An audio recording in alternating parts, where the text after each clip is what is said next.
You are Captain Anatoly Vasin, and you've been listening to the static and frantic voices on the radio for 3 hours. The damp wool and diesel stink of the bunker settling into your lungs as you track the red marks spreading across the map like a fever. Outside, the wind howls across the frozen Ussuri River, carrying the sporadic, distant thump of artillery from the clashes around Zhenbao Island, and you rub the scar on your hand, thinking of your father's stories of a different winter war. The bunker door groans open, letting in a knife of cold air and Major Grigory Kolosov, whose round, pale face is unreadable as he stamps snow from his boots and places a sealed courier packet on the map table. He watches you with eyes that miss nothing, his fingers tracing the edge of his holstered Makarov, and you know this is not a routine delivery because the packet is marked Eyes Only, and the red wax seal bears the stamp of Far Eastern Command. You break the wax seal with your thumb, the crack loud in the quiet bunker, and you unfold the single sheet of paper inside, your eyes moving past the official letterhead to the words Vulcan and de-escalate. The meaning unspools in your gut like cold wire, a directive to prepare for an unthinkable strike, and your gaze fixes on the listed name of a place near Jixi, a target that is just ink until you imagine the fire. Kolosov watches you and he says the integrity of the front rests on swift obedience, his voice calm and final.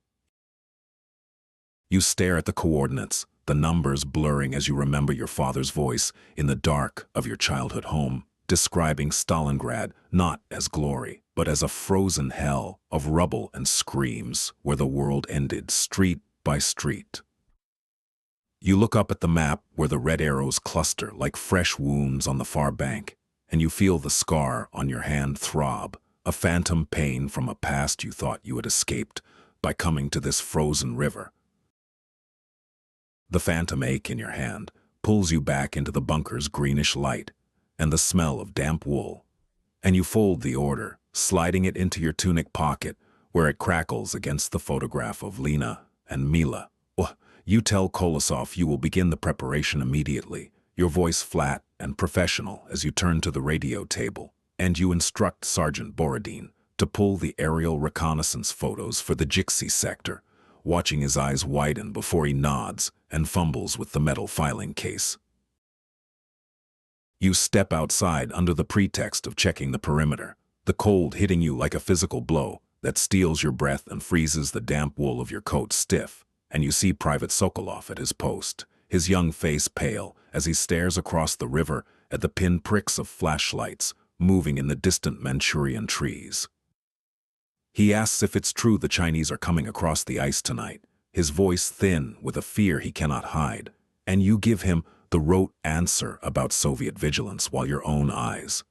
trace the same ominous lights. You stand with Sokolov for a long minute, the silence between you filled by the wind and the distant, rhythmic thump of artillery that feels like a giant's heartbeat under the ice, and you see his breath plume in the air like a ghost each time he exhales. Othostotofatu. You tell him to stay sharp and report any movement. Then you turn back to the bunker door, the weight of the order in your pocket heavier than your greatcoat, and you step inside where the damp heat and the smell of fear wait for you.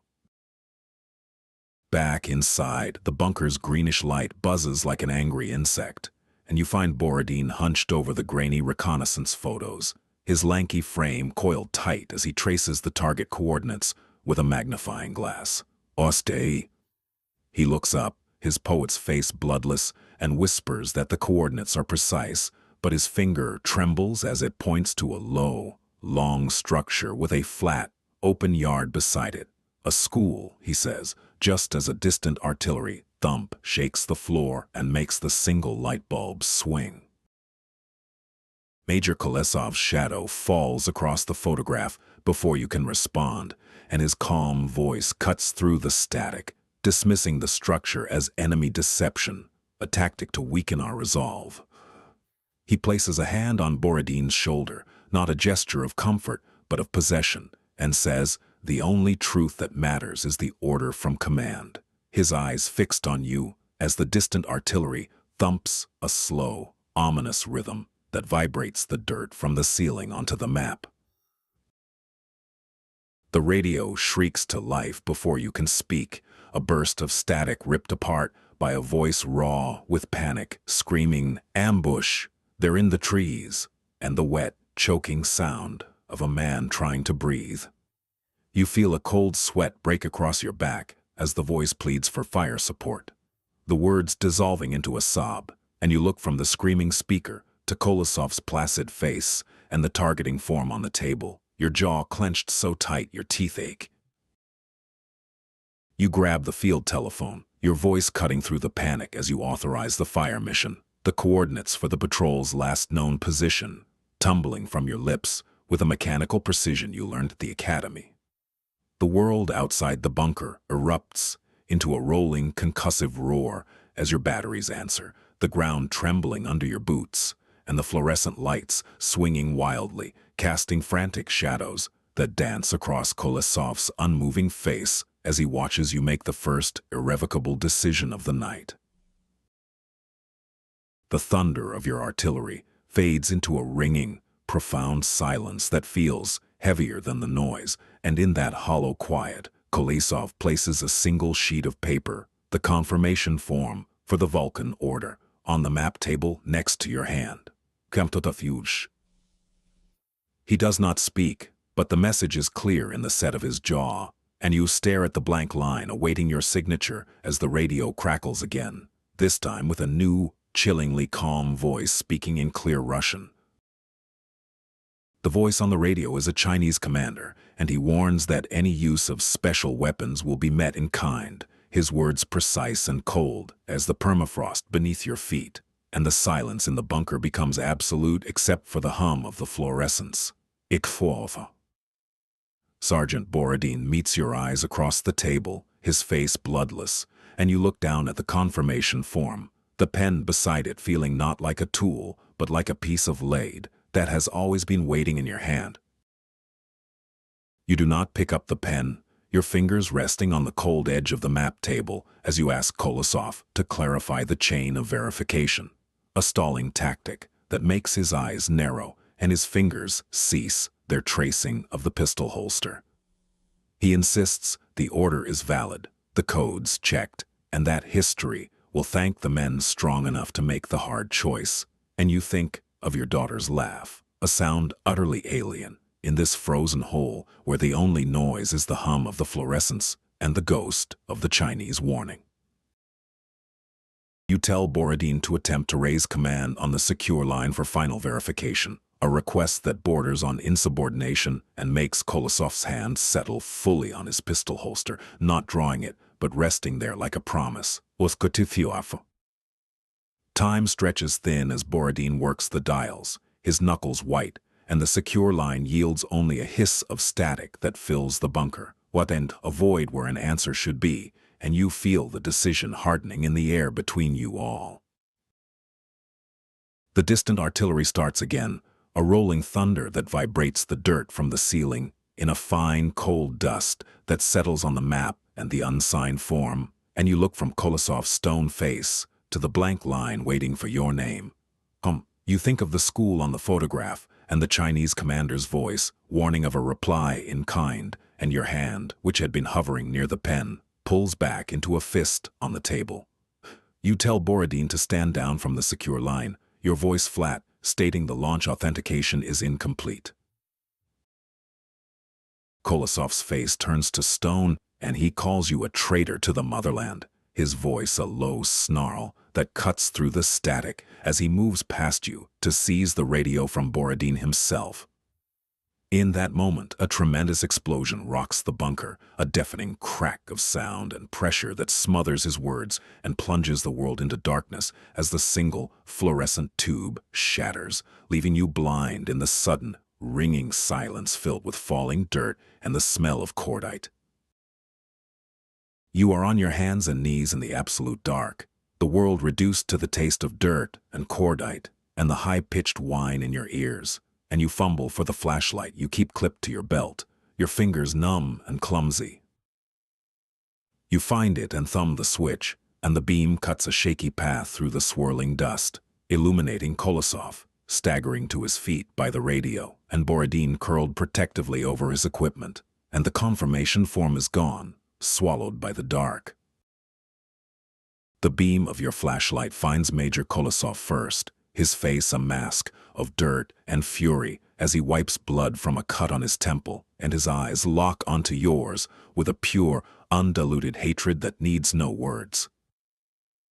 He takes a step toward you, his hand going to his holster, but another shell lands outside, a closer, deeper thud that shakes the bunker and sends a cascade of timber and frozen earth from the ceiling between you, and in that moment of suspended violence you hear Sergeant Borodin gasp.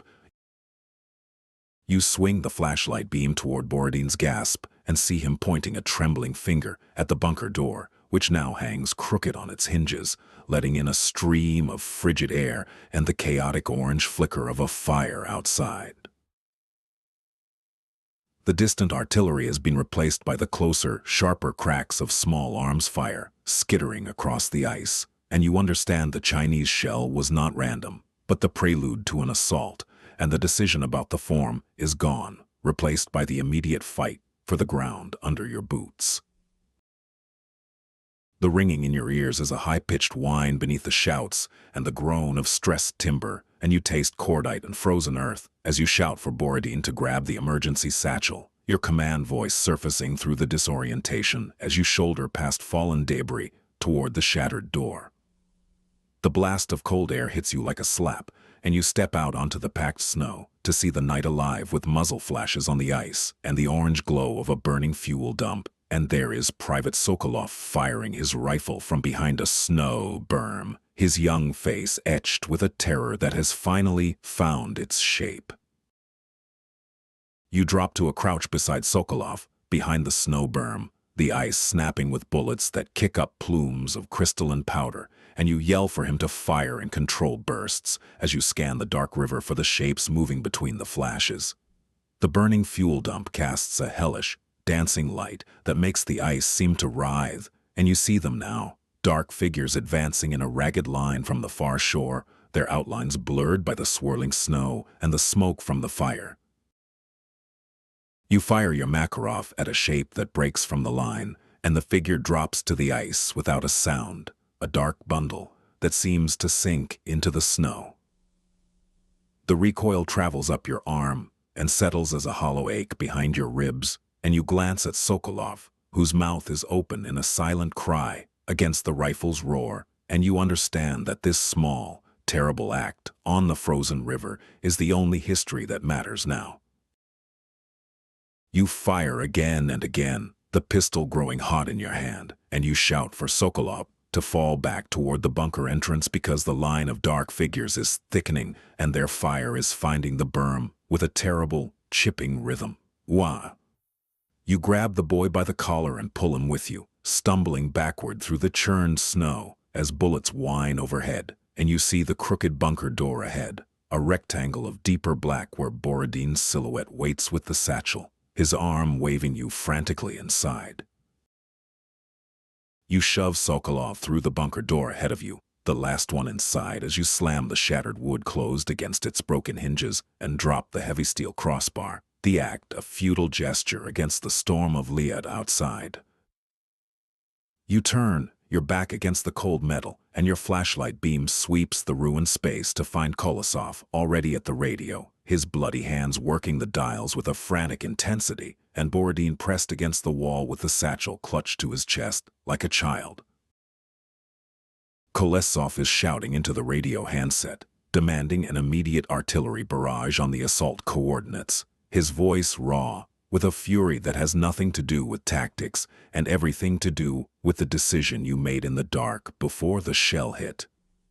You hear the desperation in his call, the need to erase the men on the ice with fire, and you know he is trying to reclaim control not just of the battle, but of the bunker, and of you. You cross the bunker in 3 strides, and your hand closes over Kolosov's on the handset, the plastic cold and slick, and you tell him the barrage will hit our own men still out on the ice, your voice low and urgent against the rattle of gunfire on the door.